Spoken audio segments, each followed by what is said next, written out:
Vážení snoubenci, kdo může přijít k prameni, ať nechodí ke džbánu, tak to kdysi řekl veliký Leonardo da Vinci. A vy dnes k tomuto prameni přicházíte. Přišli jste, abyste si na dlouhá léta podali ruku a spojili své životy v jeden.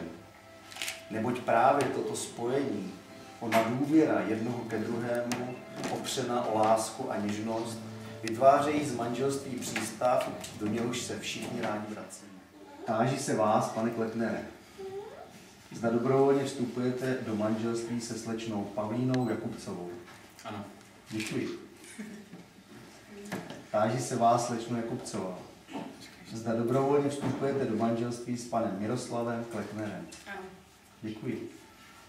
Poněvadž tímto souhlasným prohlášením své vůle jste splnili všechny podmínky, které vyžaduje náš český právní řád pro vznik manželství, beru na vědomí, že budete napříště užívat společné příjmení Kleckner Klecknerová.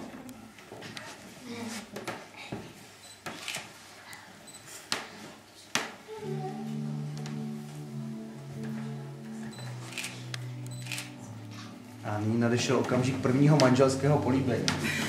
A musí to být na fotkách. A ještě jedno.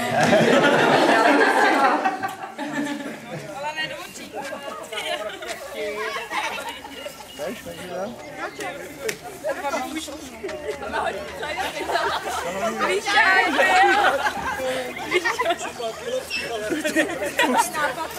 Skoupili celý peny, ne?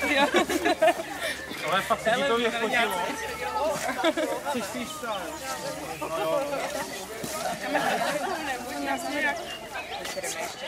Máme